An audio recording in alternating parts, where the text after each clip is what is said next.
मित्रांनो, आपण आपलं क्षेत्र निवडतो. एखाद्या क्षेत्रात आपल्याला काम करायचं असते, एखाद्या क्षेत्रात आपल्याला नाव करायचं असते, पैसा कमवायचा असते, पैसा नसते. पण मित्रांनो, विशिष्ट काळासाठी पैसा कमविणं ठीक आहे, की आपली गरिबी, आपल्यापाशी पैसे नाहीत, आपल्यापाशी आपल्यापाशी काही साधन नाही, भांडवल नाही, म्हणून आपले पैसे कमवायचे, रोजीरोटी आपलं पोट भागण्यासाठी पैसे कमवायचे, ठीक आहे. एक काळाच्या नंतर आपलं जे क्षेत्र आहे, आपलं जे काम आहे, त्या कामात माणसाला नाव करता आलं पाहिजे, कर्म करता आलं पाहिजे, असं काहीतरी, की आपण या जगातून गेल्याच्या नंतर ते कर्म, ते काम नाव निघलं पाहिजे. ते कर्म, ते आपण ज्या ऍक्टिव्हिटी केल्यात त्या ऍक्टिव्हिटीच्या नाव निघलं पाहिजे. असं काहीतरी काम आपल्याला करायचे. म्हणजे काय करायचे? आपण बघा, ज्याच्यात जास्ती पैसे ते क्षेत्राकडे वळतो. मग कालांतराने आपल्याकडे पैसे आला, पण आपलं जे क्षेत्र त्या क्षेत्रात आपण जातच नाही. मग होतं काय? आपल्या क्षेत्रात आपण न गेल्यामुळं आपण खुश नसतो, किंवा आपण असं काम करत नाही, किंवा आपण असं कर्म करत नाही, की ते कर्म, ते काम, ते काही ज्या ऍक्टिव्हिटी आपल्याला करायच्यात, ते काम करायचे, आपलं नाव होत नाही. मग आपण आसमान पे टपका, खजूर पे आटपणं, घरकाना घाटका, अर्धवट काम होते आपलं. मग जे क्षेत्र आपल्याला निवडायचे त्या क्षेत्रात एक विशिष्ट काळापुरता पैसा मर्यादित आहे, कारण की आपण गरीब असतो, आपल्याला पैशाची गरज असते. म्हणजे काळ असा येऊन जातो, पैसाही भरपूर येतो, पण आता कर्म करायचे, आपल्याला नाव कमवायचे, नाव नाव. म्हणजे आपण जन्म कशासाठी घेतलाय? काहीतरी कर्म करून जायचं, काहीतरी ऍक्टिव्हिटी करून जायचं, काहीतरी घडवून जायचं, काहीतरी इतिहास घडून जायचा, काहीतरी येणाऱ्या पिढीला नवं काहीतरी दाखवून जायचंय. म्हणजे आपल्याला जन्म भेटलाय. तर ज्या क्षेत्रात आपण आहे त्या क्षेत्रात टपचा बनण्याचा प्रयत्न करा. ते काम काम काम, सातत्यानं काम काम. आपल्याला जन्म दिला देवाने फक्त काम करायला, कर्म करायला, काहीतरी कर्म करून जायचं, काहीतरी काम आपल्याला काहीतरी सोडून जायचं, काहीतरी घडवून जायचंय, कोणता तरी इतिहास आपल्याला रचून जायचा आहे, काहीतरी इतिहास बनवून जायचा आहे, काहीतरी चांगलं पॉझिटिव्ह बनवून जायचंय. यासाठी देवाने आपल्याला जन्म दिलेला आहे. पण एक विशिष्ट काळासाठी आपल्याला पैसा, जोपर्यंत पैशाची आपल्याला भूक आहे तोपर्यंत पैसा ठीक आहे. म्हणजे विशिष्ट काळ असा येतो की पैसा असा बस झाला पैसा. तिथून पुढे काय करावं? तिथून पुढे आपल्याला कोणत्या क्षेत्रात जायचं, किंवा कोणत्या क्षेत्रात आपल्याला काम करायचे, जे क्षेत्र आपलं आहे त्या क्षेत्रात टॉपचं बनण्याचा प्रयत्न करा. टॉपचं बनायचं म्हणजे नेमकं काय करायचं? आपल्या स्वतःला वाटलं पाहिजे की या क्षेत्रात मी परफेक्ट बनलोय, या क्षेत्रात मी एकदम परफेक्ट झालोय, या क्षेत्रात मी आता काम जे करले, हळूहळू येणारी पिढी आदर्श घ्यायली, येणारी पिढीनं आपल्याकडून आदर्श घेतला पाहिजे, असं काम आपल्याला करायचं. क्षेत्र कोणतं असो, क्षेत्र कोणतं असो, क्षेत्र कुठलं बी असतं तरी आपल्याला त्याच्यात कर्म तसे करायचे.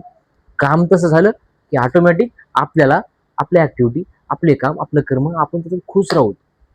म्हणजे विशिष्ट काळानंतर पैसा आपल्याला तेवढा मायने पडत नाही, पैशाची तेवढी तुलना आपल्याशी होत नाही. विशिष्ट काळानंतर कर्म आपल्याला करायचे असतात. कर्म केल्याच्या नंतर ते आपल्याला जगापुढे कसे आणता येतात, ते जग त्याचे येणाऱ्या काळात जग त्याचा आदर्श कसं घेईल, येणाऱ्या पिढी त्याच्या आदर्श कशा होतात, येणारी काळात जी पिढी आपली येणार आपल्या नंतरची, ती पिढी त्याचा आदर्श कसा घेऊ शकते, हे आपल्याला पटलं पाहिजे, हे आपल्याला जमलं पाहिजे.